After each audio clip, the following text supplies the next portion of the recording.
Just when you thought you could turn your back and walk away, the dark cloud of human indignity follows you. You have no choice but to turn and look it in the eye.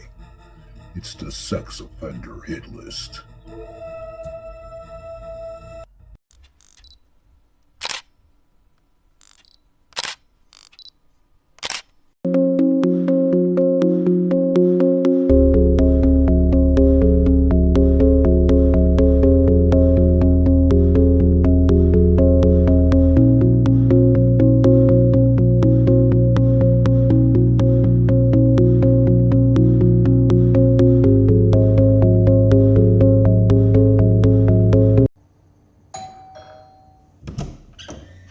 Hey, Kelly, nice to see you again. Thanks for coming over. Nice to see you too. Always happy to help out with Aiden. 1 in 5 children is sexually abused before they turn 18. Aiden, come say hi to Kelly. Do you know the signs? What are you doing? Learn more about the risks of child sexual abuse at sapria.org. A Longmont man was sentenced to 16 years in prison after taking a plea deal in a child sexual exploitation case. This is Michael Rissinger Peel, 42-year-old. He pleaded guilty on May 29th in one case to sexual exploitation of a child and second-degree assault as part of a global disposition, according to the Boulder District Attorney's Office spokeswoman Shannon Carboni. As a result, he was sentenced to that 16 years in prison. And in another case, Rissinger Peel pleaded guilty to possession of sexual exploitation material of a child by a second-time offender. Extraordinary risk. 9 counts of the same charge were dismissed, as well as 1 count of habitual sex offender against children. Now, why would they dismiss something like that? And check this out. In that case, he was sentenced to 395 days of time served. Unreal. Rissinger Peel is required to register as a sex offender for the remainder of his life. Ooh, big deal. But the Boulder District Attorney's Office takes repeat sexual offenses incredibly serious, they say. Well, if it's that serious, why'd you let him off on that 395 days of, time served? Come on, people, get real. A Florida man gifted 2 cell phone chargers with hidden cameras to a 12-year-old girl who the FBI special agents reported he isolated and groomed. A detective described the girl as vulnerable and a recent immigrant from Eastern Europe. This came to light after Yahoo detected an email sent to Google Email, vladlover50@gmail.com, on September 8th of 2020. The evidence Yahoo gathered included child sex abuse images of girls ranging from 8 to 15 years old. After an investigation, an indictment, and prosecution, a jury found Gregory A. Williamson guilty on March 13th of federal charges. FBI Tampa acting special agent in charge, Rodney Crawford, reacted on Friday after U.S. District Judge William F. Jung sentenced him. He said, "Life in prison will keep this depraved individual from hurting another child." I definitely agree. See ya, Chomo.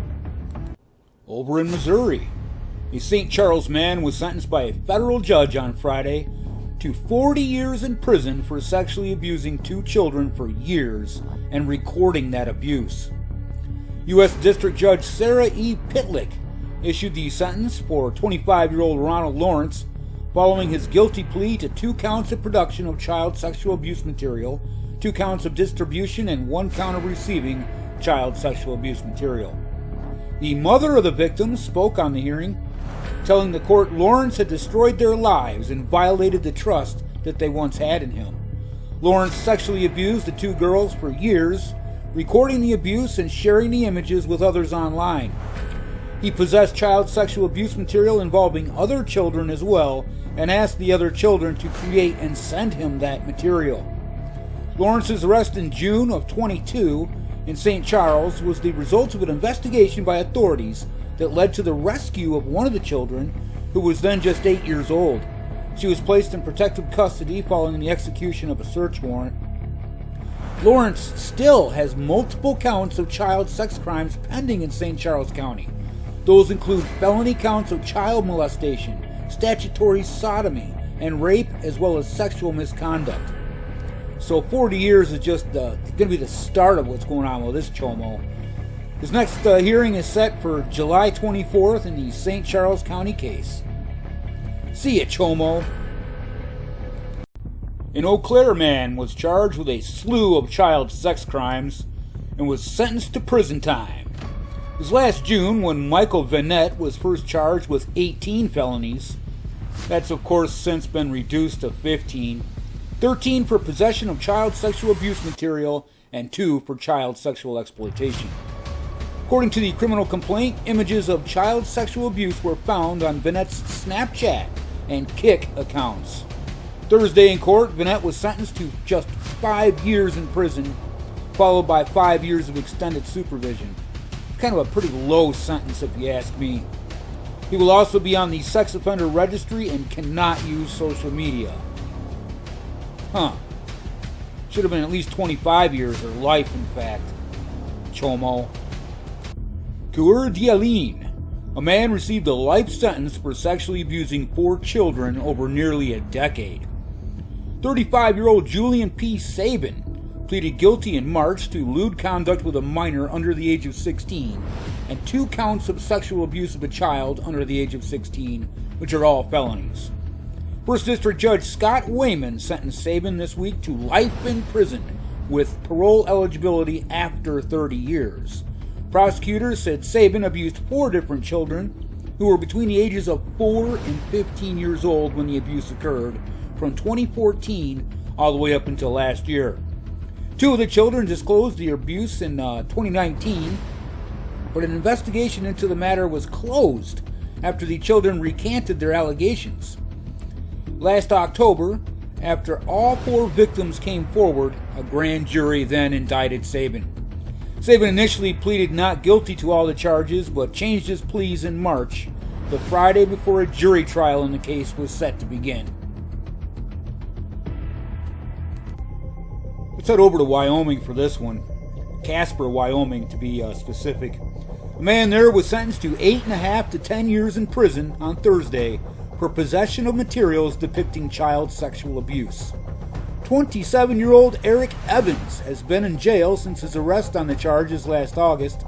He was charged with 5 counts under the state's sexual exploitation of children statute, each of which carries a penalty of up to 10 years in prison. Well, as you can tell, they dropped most of them and ran them concurrent, whatever they did. He's only doing 10 years. I don't see the justice in that. Probably get out in 4 or 5 after programs and all that crap. As a part of a cell phone review during a drug investigation, the Wyoming Division of Criminal Investigations had found 46 videos and 2,045 images of child sexual abuse material on the defendant's phone, some depicting toddler-age victims. 10 years, 8.5 to 10 years. Let's just cut that in half. Sickening. Jeffersonville, Indiana. A man was sentenced to 25 years in prison after pleading guilty to charges of sexual exploitation of a child and possession of child sexual abuse material. This is 47-year-old Joseph Grant Flamion, and he was arrested back in 22 as a result of a 2-month-long child molestation investigation. In 2021 and 22, Flamion was secretly using electronic devices to record a teenage girl in his custody while she was changing, and put a hidden camera in the girl's bathroom and her bedroom.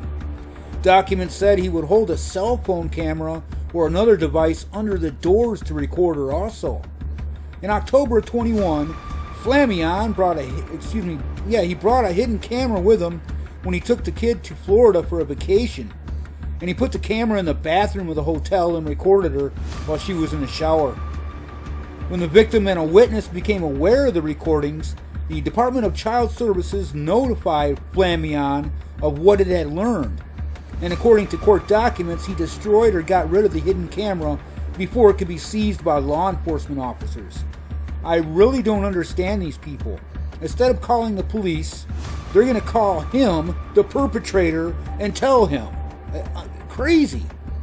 Well, according to the court documents next, Flamion was confronted with evidence found on his phone, his laptop, and computer, and then he admitted to placing the camera in the bathroom and bedroom of the victim and capturing nude images of her. The Jeffersonville police charged him with 1 count of child molestation, 3 counts of possession of child sexual abuse material, as well as 1 count of voyeurism. You see, all children deserve to live in a home that is a place of safety and love. And this chomo here uses proximity to a child to secretly invade their safety and dignity, sexually exploiting them for his own gratification. Those who seek to sexually exploit children, they have to be identified and held accountable for the trauma that they inflict on victims and their families. Thanks to the outstanding efforts of the Jeffersonville Police Department, the FBI, and the federal prosecutor, the public will be protected from this chomo while he serves his time in federal prison where he belongs. See ya, chomo. A Quincy native and former middle school music teacher is facing sexual abuse charges in the Chicagoland area.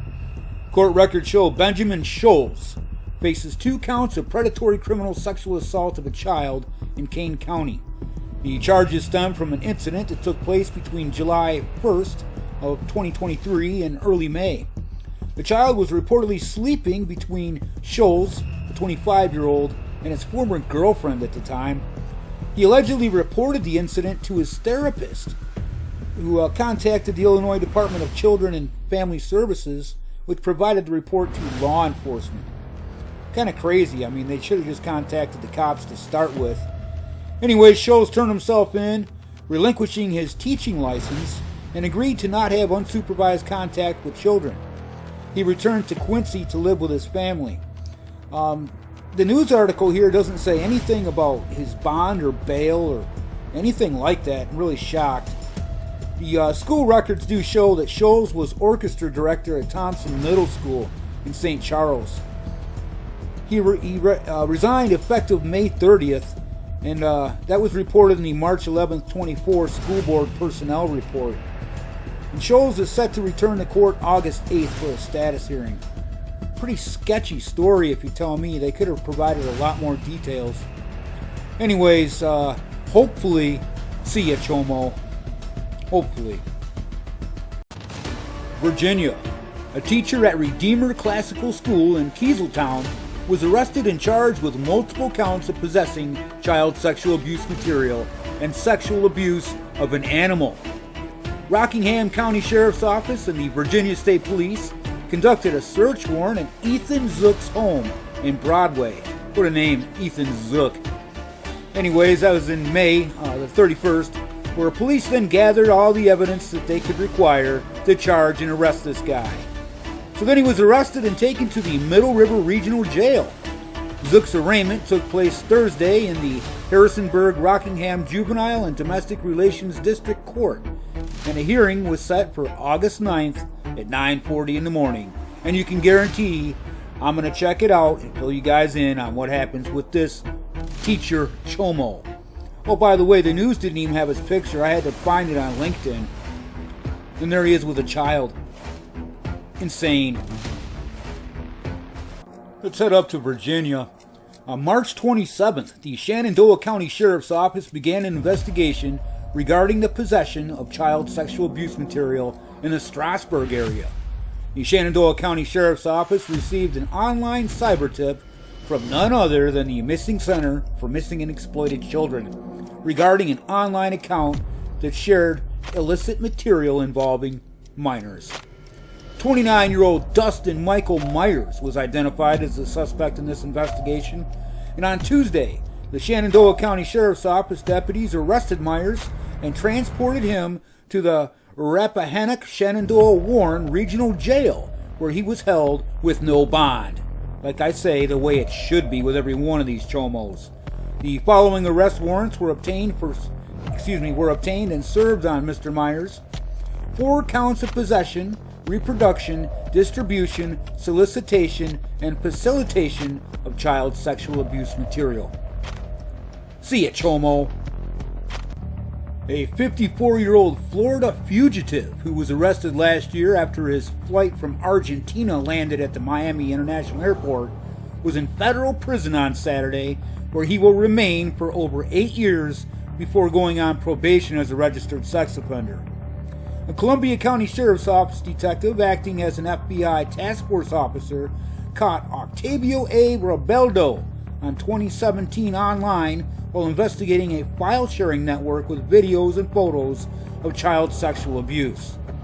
The detective traced an IP address to a computer in Robledo's, yeah, that's how you say it, Robledo's apartment in Jacksonville. 2 FBI agents knocked on his door on April 18th of 2017, interviewed him, and took his desktop computer. According to the FBI, Robledo admitted to using file-sharing programs to seek out child sexual abuse material and kept these materials locked in a secure program to avoid detection. In Robledo's computer, investigators found 655 photographs and 2 videos of child sexual abuse that had been downloaded from February 19, 2016 to April 16 of 2017 and stored in folders and subfolders. During the investigation, Robledo fled to Argentina, where FBI agents believe he remained for over 6 years. A complaint was filed on April 26 of 17, and a federal judge issued a warrant for his arrest in Jacksonville. Robledo had been in federal custody since his arrest on July 2nd at the airport in Miami-Dade. Records show the arrest warrant was executed on July 5th.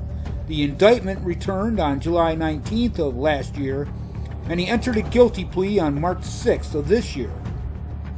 Then, just Thursday, the U.S. Attorney's Office announced Chief United States District Judge Timothy J. Corrigan sentenced Robledo to 8 years and 4 months in federal prison and ordered a 20-year probation as a registered sex offender. Should have been for life, and he should have done life. I mean, come on, you don't flee the country to get away from this stuff. See ya, Chomo. Now down in Florida, the U.S. Marshals Task Force, made up of members of the Walton County Sheriff's Office, arrested a wanted sex offender at the Bass Haven Drive Friday in Defuniak Springs. 35-year-old John William Mitchell had active warrants out of Thomas County, Georgia, for failure to register as a sex offender. That's just a little north of Tallahassee. It was learned that Mitchell, who had been in Walton County since Monday, and will also be charged with failure to register there. He was booked into the Walton County Jail, of course, because he's in Walton County. Ha! See ya, Chomo. Seattle, Washington. A 27-year-old registered sex offender, James Harrison Newcomer, was taken into federal custody on accusations of traveling to Oregon to sexually assault a teenager.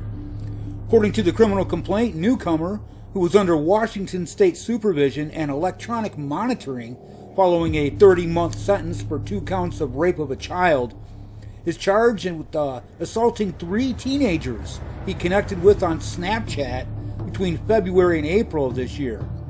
The monitoring device Newcomer was required to wear as part of his supervision lost its signal on January 19th, and when correction officers attempted to apprehend him 6 days later, they discovered that he had vacated his residence and couldn't be found. Well, over the following months, Newcomer is alleged to have met with several teenage girls through social media and then arranging in-person meetings where he's accused of providing them with drugs, specifically meth and alcohol, and committing sexual acts with them. The allegations include assaults against teens from Squamish and Auburn, and most recently Woodburn, Oregon, ranging in ages from 14 to 16 years old, according to the court documents. Newcomer tried to get at least one of his victims to make online child sexual abuse material for money, and tried to teach another 15-year-old girl how to sneak out of her house without setting off the alarm. Newcomer remains behind bars with no bail or bond and has a preliminary hearing scheduled in July. Travel with the intent to engage in sexual acts with a minor can result in up to a sentence of 30 years in prison. Now get in there!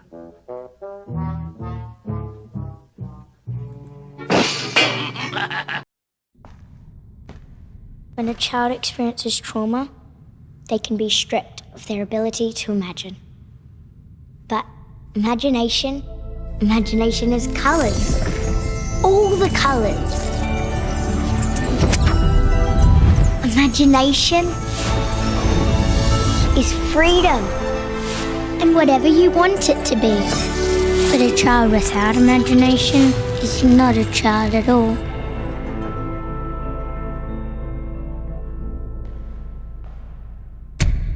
Will you help defend our right to imagine?